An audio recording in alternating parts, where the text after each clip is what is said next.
허준이 말한 수명을 깎는 음식, 동의보감으로 보는 우리가 매일 먹는 것들의 진실. 사람들은 보통 어떤 음식을 먹으면 오래 사느냐를 묻습니다. 하지만 허준은 조금 다른 질문을 던졌습니다. 사람의 수명을 가장 먼저 깎아먹는 것은 무엇인가? 그의 시선은 몸에 좋은 것이 아니라 몸을 조금씩 무너뜨리는 것에 가 있었습니다. 그리고 놀랍게도 동의보감에 기록된 그 경고들은 400년이 지난 지금 오히려 더 정확하게 들어맞고 있습니다. 오늘은 허준이 직접 이름을 붙이지는 않았지만 분명히 경계하라고 말한 음식들, 그리고 그 음식들이 어떻게 사람의 기운을 소모시키고 수명을 갉아먹는지에 대해 이야기해 보려 합니다. 1. 허준은 독이 되는 음식을 따로 정리하지 않았다. 동의보감을 읽다 보면 의외로 이런 항목은 없습니다. 절대 먹지 말아야 할 음식 10가지. 이건 먹으면 죽는다. 허준은 그렇게 단정적으로 말하지 않았습니다. 대신 그는 이렇게 말합니다. 음식은 약이 되기도 하고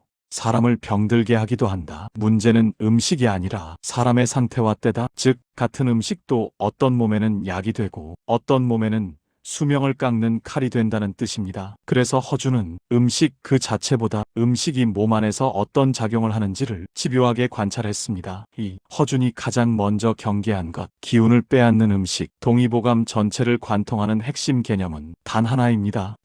허준에게 건강이란 병이 없다는 뜻이 아니라 기운이 고르게 흐르고 쉽게 소모되지 않는 상태였습니다. 그런데 문제는 어떤 음식들은 배를 채우기는 하지만 기운을 만들지는 못하고 오히려 기운을 끌어다 쓰게 만든다는 점입니다. 이런 음식들을 허준은 매우 경계했습니다. 3. 첫 번째, 수명을 깎는 음식. 지나치게 단 음식. 현대인은 단 음식을 너무 쉽게 생각합니다. 당 떨어졌어. 당 좀 보충해야지. 하지만 허준의 시선에서 단 음식은 전혀 다르게 보입니다. 동의보감에는 이런 취지의 기록이 반복해서 나옵니다. 단맛은 비위를 편하게 하나 지나치면 기를 느슨하게 하고 몸을 나태하게 만든다. 여기서 말하는 나태함은 의지의 문제가 아닙니다. 몸이 스스로 기운을 만들지 않게 되는 상태를 말합니다. 왜 단 음식이 수명을 깎는가? 단 음식은 몸에 즉각적인 만족을 줍니다. 기분이 좋아지고 피로가 잠시 사라지고 힘이 나는 것처럼 느껴집니다. 하지만 허준은 이 상태를 빌린 기운이라고 보았습니다. 즉, 몸속에 남아있던 기운을 한 번에 끌어다 쓰는 것일 뿐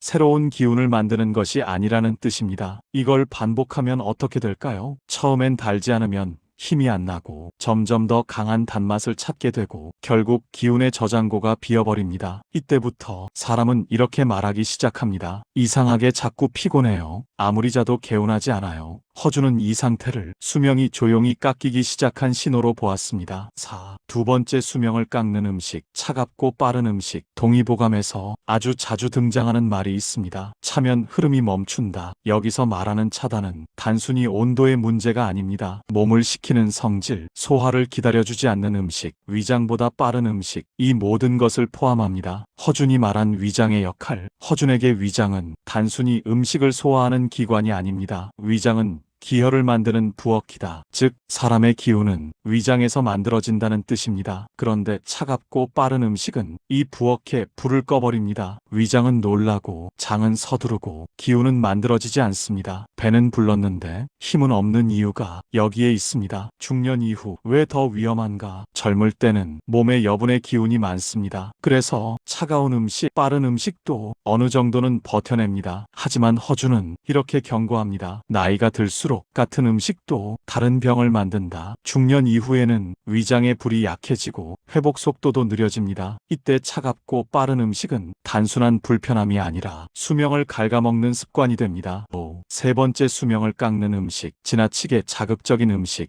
허준은 맵고 짠 음식을 무조건 나쁘다고 말하지 않았습니다. 문제는 지나치게입니다. 동의보감에는 이런 표현이 나옵니다. 자극은 기를 움직이지만 오래 쓰면 기를 태운다. 즉, 자극적인 음식은 기운을 움직이게는 하지만 결국 소모시키는 방향으로 작용합니다. 왜 자극은 처음엔 좋은가? 매운 음식, 짠 음식은 몸을 각성시킵니다. 땀이 나고 혈관이 확장되고 기분이 살아나는 느낌이 듭니다. 하지만 이 반응은 몸이 좋아서가 아니라 몸이 놀라서 반응하는 것입니다. 허준은 이것을 기운을 흔드는 자극이라고 봤습니다. 자극에 길들여진 몸의 말로 자극적인 음식에 익숙해지면 몸은 이렇게 변합니다. 평소엔 무기력하고 자극 없이는 입맛이 없고 점점 더 강한 맛을 찾게 됩니다. 이때부터 몸은 스스로 조절하는 힘을 잃고 외부 자극에 의존하게 됩니다. 허준은 이 상태를 매우 위험하게 봤습니다. 몸이 자극 없이는 움직이지 않는다는 것은 이미 기가 약해졌다는 증거다. 6.